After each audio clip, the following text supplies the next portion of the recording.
150 question के लिए आपको 120 मिनट मिलेंगे। तो आप खुद अंदाजा लगा सकते हैं कि आपको टाइम कम मिल रहा है, ठीक है। और इसमें भी अगर रीजनिंग का लेवल जो है वो अगर हाई कर दिया जाएगा तो जाहिर सी बात है बच्चों का क्वेश्चन छूटेगा ही छूटेगा। फंसा किसमें था बच्चा पिछली बार? इस पोर्शन में, ठीक है, जो मैं इस साइड लिखा हूं। नमस्कार दोस्तों, स्वागत है आपका अपने YouTube channel Sumit smart study पर। देखिए आज की वीडियो बहुत ही इंपॉर्टेंट होने जा रही है। इस वीडियो में मैं आपको बताऊंगा कि वीडियो का जो री एग्जाम है वो 2022 में कब तक होगा, ठीक है। इसके अलावा सुप्रीम कोर्ट में जो भी चल रहा है उसके बारे में मैं आपको बताऊंगा। और सबसे इंपॉर्टेंट कि रीजनिंग की तैयारी कैसे करेंगे आप, ठीक है। क्योंकि देखिए इससे पहले जो 2018 में वीडियो का एग्जाम हुआ था उसमें जो रीजनिंग के क्वेश्चन का लेवल था वो बहुत ही हाई था, जिसकी वजह से बच्चे जो है पूरे क्वेश्चन को अटेंड तक नहीं कर पाए थे। और इस वीडियो में मैं आपको बताऊंगा रीजनिंग के किन किन टॉपिक से कितने क्वेश्चंस पूछे गए थे, जिससे आपको ये आइडिया लग सके कि किस टॉपिक पे ज्यादा फोकस करना जरूरी है जो आपका एग्जाम में समय बचा सके। तो इन सभी टॉपिक को अच्छे से समझने के लिए वीडियो में आखिरी तक जरूर बने रहें। और वीडियो शुरू करने से पहले अगर आपने मेरे चैनल को अभी तक सब्सक्राइब नहीं किया है तो प्लीज मेरे चैनल को सब्सक्राइब करके बेल आइकन जरूर दबा दें। तो आइए वीडियो को शुरू करते हैं। तो इसमें सबसे पहले हम देखते हैं कि सुप्रीम कोर्ट का क्या निर्णय चल रहा है इस समय, ठीक है। तो देखिए अभी तक वीडियो से संबंधित सुप्रीम कोर्ट में कोई भी सुनवाई नहीं हुई है। रिट तो दायर हो चुकी है लेकिन अभी तक सुनवाई इसीलिए नहीं हो पाई है क्योंकि 10 जुलाई तक अभी सब कुछ बंद है, ठीक है, मतलब सुनवाई नहीं चल रही है। तो मान के चलिए 10 जुलाई के बाद ही कोई डेट पड़ेगी जिसके बाद इसके ऊपर सुनवाई होगी। देखिए निर्णय जो है सुप्रीम कोर्ट का भी वही आने वाला है, री एग्जाम से रिलेटेड, ठीक है। देखिए वो बच्चे नाराज ना हो जिनका इसमें क्वालिफाई है, क्योंकि देखिए 70% से ऊपर अगर किसी वैकेंसी में धांधली हुई है, चलिए मानता हूं मैं कि आप 30% में शामिल है, लेकिन आप ये भी तो सोचिए जो 70% वैकेंसी इसमें जा रही है फालतू की, उसमें आप ही की तरह कुछ बच्चे जो हैं वो अप्लाई मतलब अपीयर हो सकते हैं। तो अगर आपने पैसा नहीं दिया है या किसी मतलब धांधली में आप शामिल नहीं हैं तो री एग्जाम होने दीजिए, सबसे बेस्ट ऑप्शन वही है। बाकी अब सुप्रीम कोर्ट पे देखिए सुनवाई चलने वाली है, सुनवाई के बाद ही मतलब इसके बारे में जो भी फैसला आएगा वो मैं आपको बता दूंगा। वैसे मान के चलिए 99% चांस है कि री एग्जाम होगा आपका। हो सकता है ये जो 30% बच्चे हैं इनके लिए सुप्रीम कोर्ट कुछ कर सकता है, लेकिन री एग्जाम तो आपका होगा, ठीक है। तो आइए वीडियो 2018 से संबंधित मैं आपको कुछ चीजें बता दूं। देखिए इसमें जो कुल पोस्ट हैं वो 1953 पोस्ट हैं, जिसमें से आपका 1527 पोस्ट जो है वो ग्राम पंचायत अधिकारी का है, ठीक है। इसमें 362 पोस्ट जो है वो ग्राम विकास अधिकारी का है और 64 पद जो है वो समाज कल्याण पर्यवेक्षक का है। देखिए इससे पहले 3 पोस्टें थी, लेकिन अब जो नई वैकेंसी आएगी वो सिर्फ ग्राम पंचायत अधिकारी के नाम से ही आएगी या फिर ग्राम विकास अधिकारी के नाम से। देखिए टोटल फॉर्म जो भरे गए थे वो 14 लाख से ऊपर फॉर्म भरे गए थे और बच्चे जो एग्जाम दिए थे वो 9 लाख से ऊपर बच्चे ने एग्जाम दिया था। आइए एग्जाम पैटर्न देख लेते हैं। तो देखिए इसमें 3 पोर्शन है। पहला आपका हिंदी है, 50 क्वेश्चन रहेंगे 100 नंबर के, ठीक है। दूसरा आपका रीजनिंग है, 50 क्वेश्चन 100 नंबर के। तीसरा आपका जीके जीएस है जिसमें 50 क्वेश्चन रहेंगे 100 नंबर के, मतलब 150 क्वेश्चन रहेंगे 300 नंबर के। और आपको टाइम कितना मिलेगा? 2 घंटा। कहने का मतलब ये है 150 क्वेश्चन के लिए आपको 120 मिनट मिलेंगे। तो आप खुद अंदाजा लगा सकते हैं कि आपको टाइम कम मिल रहा है, ठीक है। और इसमें भी अगर रीजनिंग का लेवल जो है वो अगर हाई कर दिया जाएगा तो जाहिर सी बात है बच्चों का क्वेश्चन छूटेगा ही छूटेगा। ऊपर से इसमें एक और चीज है, निगेटिव मार्किंग जो है वो हाफ है। हाफ का मतलब ये है कि अगर आपके 2 क्वेश्चंस गलत हो गए तो आपका जो एक सही क्वेश्चन का नंबर है वो काट लिया जाएगा। तो जो निगेटिव मार्किंग है वो भी बहुत अच्छी खासी है। अब देखिए एग्जाम से रिलेटेड मैं आपको बता दूं, इसका एग्जाम जो है वो आपका नवंबर में होने की संभावना है, ठीक है। क्योंकि देखिए अक्टूबर नवंबर दिसंबर में कोई भी डेट जो है वो निर्धारित नहीं है, ठीक है। तो अक्टूबर में तो थोड़ा मुश्किल हो सकता है, नवंबर में लेकिन इसके एग्जाम्स हो सकते हैं, ठीक है। देखिए बच्चे ज्यादा हैं, आप देख सकते हैं यहाँ मैंने 14+ लाख की बात की है, ठीक है। बच्चे ज़्यादा हैं तो जाहिर सी बात है एग्ज़ाम जो कंडक्ट करवाया जाएगा वो बड़े लेवल पे करवाया जाएगा। तो डेट ऐसी रखी जाएगी कि उस डेट पे कोई भी एग्ज़ाम ना पड़े, मतलब किसी का भी एग्ज़ाम ना पड़े, चाहे एसएससी हो, चाहे बैंकिंग का हो, चाहे किसी भी का भी हो, ठीक है। अब देखिए ये जैसे पुरानी वैकेंसी है, ठीक है। अभी आया था बीच में कि 1800 से ज़्यादा पोस्टें वीडियो की आने वाली हैं, ठीक है। लेकिन वो तब तक नहीं आएंगी जब तक इसका एग्ज़ाम नहीं करवा लिया जाएगा, ठीक है। वो आपकी अगर आती भी है तो पीईटी 2022 से रिलेटेड वो आएगी। तो जाहिर सी बात है जब पीईटी का एग्ज़ाम हो जाएगा और उसका रिजल्ट आने वाला होगा उसके बाद ही वो वीडियो का जो है वैकेंसी नई वाली आ पाएगी। तो आपसे अभी जो भी कह रहे हैं कि अभी 1 महीने में आ जाएगी, 2 महीने में आ जाएगी, एकदम नहीं आएगी, ठीक है। पीईटी का आपका एग्ज़ाम हो जाएगा, उसका रिजल्ट आ जाएगा, उसके बाद ही वो वैकेंसी आएगी पीईटी के थ्रू, ठीक है, बाहर से कहीं नहीं आने वाली, पीईटी से ही रिलेटेड आएगी वो। तो कुल मिला के पीईटी की भी तैयारी आप अच्छे से करते रहिए, तैयारी में कोई भी कसर मत छोड़िए, ठीक है, चाहे इसका री एग्ज़ाम का हो चाहे आपका पीईटी का हो, क्योंकि देखिए पीईटी अगर आपने अच्छे से कर लिया 95% से ऊपर अगर आप लाते हैं पीईटी में तो आपके चांसेस बढ़ जाएंगे, ठीक है।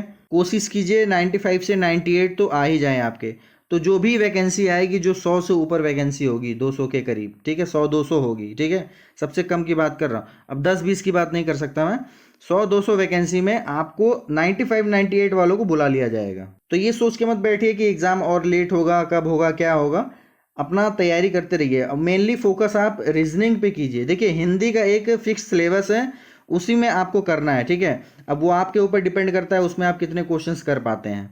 जीके जीएस का तो कोई फिक्स्ड है ही नहीं, ठीक है, बहुत ही ब्रॉड है, वो जितना भी आप पढ़ते रहिए वो आपकी किस्मत के ऊपर है उस दिन कौन सा क्वेश्चन पूछा जाए। हाँ, जो आपका करंट अफेयर्स है वो 6 से 8 महीने वाली तैयारी करते रहिए, ठीक है। अब आइए बात कर लेते हैं रीजनिंग की तैयारी कैसे करें। तो देखिए रीजनिंग के 50 क्वेश्चन हैं, ठीक है, 100 नंबर के।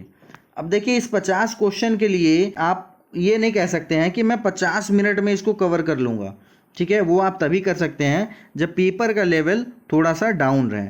लेकिन आप देख रखे हैं कि पेपर का लेवल जो है इसमें अच्छा खासा दिया जाता है रीजनिंग का, तो 50 मिनट से तो ज़्यादा आपको लग जाएंगे। 120 मिनट का आपका एग्ज़ाम है, ठीक है, 120 मिनट का एग्ज़ाम है। अगर आपने रीजनिंग को 60 से 70 मिनट दे दिए हैं तो आपके पास बचे कितने, 50 मिनट के करीब बचे। उसमें आपको हिंदी और जीके जीएस करना है, तो आप कर सकते हैं, ऐसा नहीं है कि नहीं कर सकते हैं। लेकिन देखिए जो 60 से 70 मिनट आप तब ला सकते हैं जब आप इस पर अच्छे से प्रैक्टिस करें, तभी आप ये 60 से 70 मिनट के अंदर ये 50 क्वेश्चन अटेंड कर सकते हैं, ठीक है। क्योंकि पिछला पेपर जो देखा गया था उसमें बच्चे जो है 70 मिनट में भी 50 क्वेश्चन अटेंड नहीं कर पाए थे, ठीक है, छोड़ना पड़ा था बहुत सारे क्वेश्चन। बहुत सारे क्वेश्चंस एक एक पेज के थे, मतलब पढ़ने में ही आपको 10 मिनट लग जाए अगर आपकी प्रैक्टिस नहीं है तो, ठीक है। तो वैसे क्वेश्चंस पे प्रैक्टिस ज़रूरी है, और एग्ज़ाम में अगर एक एक पेज का आपको क्वेश्चन दिखता है तो उसको छोड़ दीजिए, ठीक है, उसको आखिरी के लिए छोड़िए। अगर आपके पास आखिरी में टाइम बचता है तब वैसे क्वेश्चंस आपको करने हैं, क्योंकि देखिए 150 क्वेश्चन है टोटल आपके पास और आपको मिल रहे हैं 120 मिनट, तो 30 मिनट तो ऐसे ही कम है, ठीक है। मतलब एक क्वेश्चन को अगर मैं 1 मिनट मान के चलूँ, वैसे तो हिंदी और जीके जीएस में उतना नहीं लगता है, लेकिन अगर एवरेज लिया जाए तो अगर 30 मिनट तो ऐसे ही कम है ऑलरेडी, और अगर क्वेश्चन का लेवल रीजनिंग का अच्छा खासा हो गया तो जाहिर सी बात है आपके टाइम लगने ही लगने हैं। और देखिए अगर रीजनिंग के हर एक पोर्शन पे आपकी प्रैक्टिस रहेगी तो आपका जो है टाइम बचेगा। तो देखिए जो हिंदी और जीके जीएस के क्वेश्चंस आप अटेंड करेंगे उसको आप थोड़ा सा टाइम दे पाएंगे, ठीक है, सोचने का। और मान लीजिए आखिरी में आपके पास टाइम बचता है, 5-10 मिनट बच भी जाते हैं, तो आप रिवाइज कर सकते हैं एक बार इन चीज़ों को, क्योंकि फालतू में तो आप क्वेश्चन छुएंगे नहीं। निगेटिव मार्किंग इसकी हाफ है। अब आप समझ सकते हैं अगर आपने 2 गलतियां की तो एक अच्छे नंबर का कट जाएगा, एक क्वेश्चन जो अच्छा आपने बढ़िया से किया है वो आपका कट जाएगा। तो निगेटिव मार्किंग ऐसी है कि अगर आपने गलती से 10 से 15 क्वेश्चन गलत कर दिए तो आपके अच्छे खासे नंबर कट जाएंगे, तो मेरिट में तो आप ऐसे ही पीछे चले जाओगे। चलिए अब आइए बात करते हैं रीजनिंग में जो पिछली बार क्वेश्चन पूछा गया था 2018 में, ठीक है, किस किस टॉपिक से कितने क्वेश्चंस पूछे गए थे वो आपके सामने है, आप इसको देख सकते हैं, मैं आपको बता भी दे रहा हूँ। इसमें मैं आपको मेन चीज़ें बता रहा हूँ, ठीक है। देखिए नंबर सीरीज से 2 क्वेश्चंस पूछे गए थे। नंबर सीरीज वैसे बच्चों के लिए थोड़ा ईजी होता है, क्योंकि ये बैंकिंग का तो एग्जाम है नहीं कि बहुत हाई लेवल का दे दिया जाएगा, ठीक है। लेटर सीरीज भी आप आसानी से कर सकते हो, मिक्स सीरीज भी कर सकते हैं आप। उसके बाद मैथमेटिकल ऑपरेशंस हैं, उसके बाद लॉजिकल सीक्वेंस ऑफ लेटर हैं। देखिए उसके बाद जो एक नंबर के मिसलिनियस हो गया, क्लासिफिकेशन हो गया, कॉमन कोडिंग डिकोडिंग हो गया, लेटर कोडिंग डिकोडिंग हो गया। अब देखिए रिलेशन से जो क्वेश्चंस पूछे जाते हैं, ठीक है, कोडिंग में, उससे हो गया, पजल टेस्ट रिलेशन हो गया। तो ये जो आपको पोर्शन दिख रहा है इसको आप इजीली अटेंड कर सकते हैं। अगर आपने पढ़ा है, थोड़ा सा भी पढ़ा है, हर एक टॉपिक को टच किया है, तो आप इन चीज़ों को अच्छे से अटेंड कर सकते हैं। फंसा किस में था बच्चा पिछली बार, इस पोर्शन में, ठीक है, जो मैं इस साइड लिखा हूँ। देखिए सिलॉक्स से 2 क्वेश्चन थे, पाई चार्ट से आपके 3 क्वेश्चन थे, डाटा सफिशिएंसी से 3 क्वेश्चन थे। ये अच्छे क्वेश्चंस थे जिसमें आपका टाइम जाता। एजम्पशन से 1 क्वेश्चन था, फिर स्टेटमेंट और एजम्पशन से 1 क्वेश्चन थे। ये जो क्वेश्चन थे स्टेटमेंट और एजम्पशन वाले, ये आपके एक एक पेज आधा आधा पेज के थे। जैसे स्टेटमेंट आर्गुमेंट से क्वेश्चन थे 3, स्टेटमेंट और कंक्लूजन से क्वेश्चन थे 1, ये आधे आधे एक एक पेज के क्वेश्चंस थे। लेटर एनालॉगी, उसके बाद decision making according to data, फिर देखिए एम्बेडेड फिगर्स हो गया, फिर फिगर एनालॉगी हो गया, फिर देखिए डाइस से एक क्वेश्चन था, फिगर सीरीज से एक क्वेश्चन था, फिगर क्लासिफिकेशन से 3 क्वेश्चंस थे, वर्ड टू वर्ड कोडिंग हो गया, मीनिंगफुल वर्ड हो गया, इक्वल डिस्टेंस ऑफ लेटर हो गया एक। तो इन सब से जो क्वेश्चंस पूछे गए थे, ठीक है, इस पोर्शन से, ये क्वेश्चंस आपके लिए थोड़े डिफिकल्ट इसलिए हुए क्योंकि जो क्वेश्चन थे वो बहुत ज़्यादा लेंदी थे, ठीक है। उसको पढ़ने में जो टाइम लग रहा था, फिर सॉल्व करते समय उसको पढ़िए तो उसमें जो टाइम लगा वो आपका टाइम ज़्यादा वेस्ट हुआ। देखिए ऐसे क्वेश्चंस नहीं थे कि आप कर ही नहीं पाते, ऐसा नहीं था, लेकिन जब टाइम का बाउंडेशन होता है तब आपसे गलतियां हो जाती हैं, क्योंकि आपको हर एक पोर्शन को टाइम देना पड़ता है। तो इस पोर्शन पे आपको पहले से टाइम देना पड़ेगा। अगर आप घर पे इससे रिलेटेड प्रैक्टिस अच्छे से करके जाएंगे तो वहाँ कितना भी लेंथी क्वेश्चन हो, आप देखते ही समझ जाओगे कि इस क्वेश्चन में पूछना क्या चाह रहा है, ठीक है।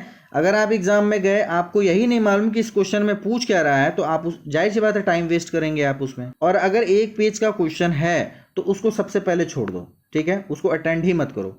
उसको कब के लिए छोड़ना? आखिरी के लिए। अगर आखिरी में आपके पास 5-10 मिनट बच रहे हैं तो आप उसको रीड करके कर सकते हो, क्योंकि अगर शुरू में आपने 5-10 मिनट उसको दे दिए और आपका वो क्वेश्चन नहीं हुआ, तब आपका मोराल एकदम डाउन हो जाएगा और उसके चक्कर में बहुत सारे क्वेश्चंस आप गलत कर जाओगे। तो इस चीज़ का एग्जाम में ध्यान देना जरूरी है।